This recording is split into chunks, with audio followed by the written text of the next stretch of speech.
حضرت صلی الله علیه و سلم صف مسلمانان را درست کرد، همه را صف گیرانید که راست درست بیستند. آخه مسلمانای عزیزی ما در نماز این صف خشرو میگیرن و بعد در جنگ نیستن. مسلمانای حقیقی را در نظر دارم. وقتی که صف گرفتن همه، حضرت در دستش یک تیر چوب بود، چوبی تیری کمان، به همون مردم راست میکرد.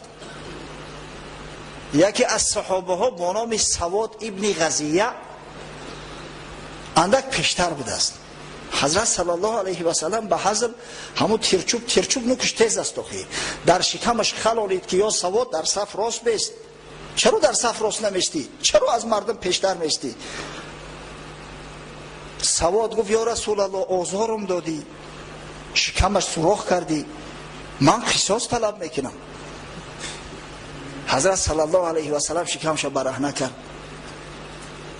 تیرچوب در دستش داد، گفت بگی قصاص کن، مرحمت. سواد به زانو ایستاد، میان پیغمبر صلی الله علیه و سلم آغوش کرده، از شکمش بوسید از ناف بالا به سوی سینه. حضرت گفت یا سواد چرا این کارا کردی؟ گفت یا رسول الله وضعیت میبینی، یک دشمن جرار و خونخوار و خوناشان در مقابل ما ایستاده است. من نمیدانم که عاقبت کارم چی میشود. میخواهم آخران عملی که در دنیا کرده باشم بدن نازنین ایتره بوسه کرده باشم. حضرت صلی الله علیه و سلم در حقش دعا کرد. همه قصه را میدونسته، این قصه صحیح. ما و شما دیگه عادت کردیم یک نقلی را که اصل ندارد، همون نقل عکاشه را میاریم و میبریم. ای مهری نبوت پیغمبر در وقتی سکرات مرگ بوسه کرده گفت قصاص طلب میکنم، پرتای او چیزایی را که اصل نداره. انا این چیز اصل داره، انا این چیز واقعیت دارد. ابن هشام در سیرش روایتش کرده است،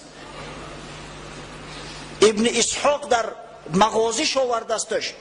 در اکثر کل کتاب های که به صحت رسیدیم همه قصه آمده است. سواد ابن غزیه این کار در جنگ بدر کرده بود، در وقت سکرات مرگ پیغمبر نه.